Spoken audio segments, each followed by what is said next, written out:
Hi, my name is Julie, and today I'll be talking about what examiners look out for in the speaking test. Number one is your fluency. This has to do with the length of your answers. For the part one of the speaking test, you'll be asked some familiar questions about yourself and family, which sometimes requires a yes or a no answer. But it's advisable to give your answers in one or two sentences. Make your answers short, but never a one-word answer. For part two, you'll be given a cue card. You'll be expected to speak for 2 minutes. I understand it's a challenge to speak about a topic for 2 minutes non-stop. But the good thing about this question is that you will not be asked something you are not familiar with. For more tips on how to answer part 2 questions, please watch my video about that by clicking on the link in the description box. Part 3 is more of a challenging one. The questions are about other people in general rather than yourself or family, unlike part 1 and 2. I recommend in part 2 and 3 that you speak to your examiner, interrupt you, rather than speak a little where your examiner has to give you a signal for you to talk more. That is bad. And if examiner interrupts you, is not a problem. He or she is working with time. That is why he has to interrupt you. But it has nothing to do with your marks. Another criterion in fluency that examiners look out for is the use of fillers, and Fillers are useful to use in IELTS speaking, but the use of and will lower your score. When you use fillers, it means you are still using words to fill in the space while you think of an answer. Your language does not stop. It does not break down, and your fluency continues strong. You need to note that and are not words, but sounds, so don't use them. They represent a breakdown in language. It shows the examiner that you are not able to continue speaking. Now, let's take, for example, a question is being asked. How would you improve your home if you had a chance? And speaker 1 says, I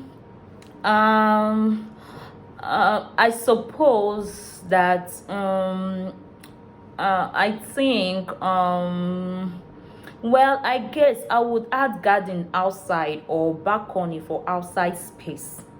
That's horrible. Then speaker 2.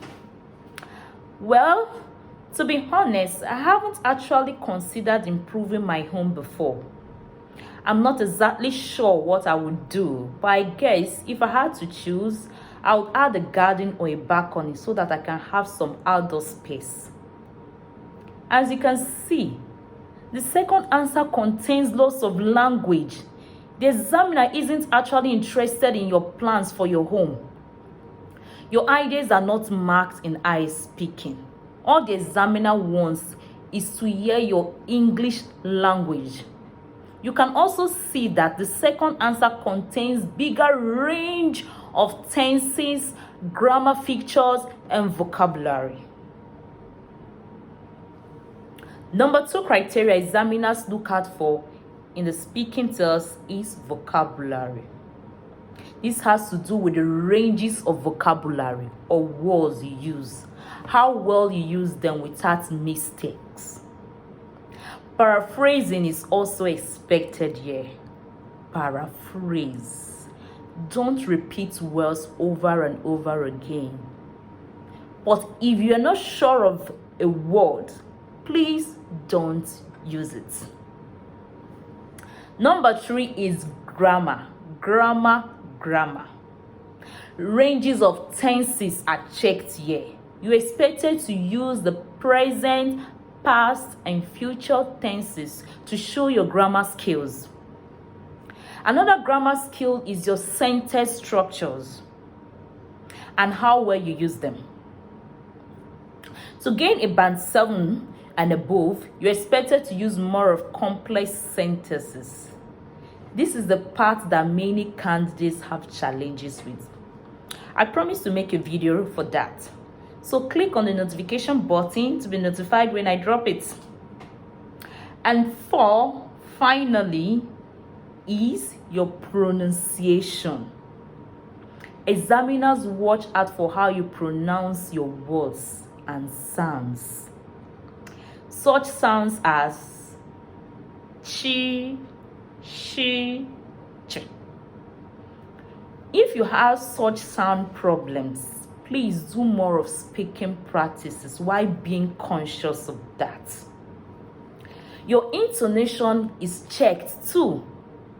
This has to do with your voice going up and down. When you talk with feelings, your voice goes up and down.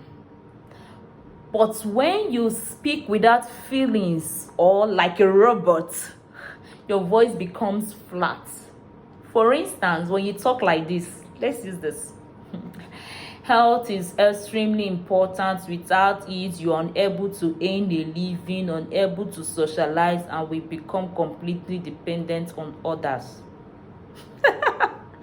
No, that sounds horrible. But when you talk something like this, yeah, I love visiting the zoo. There's this animal I cherish a lot.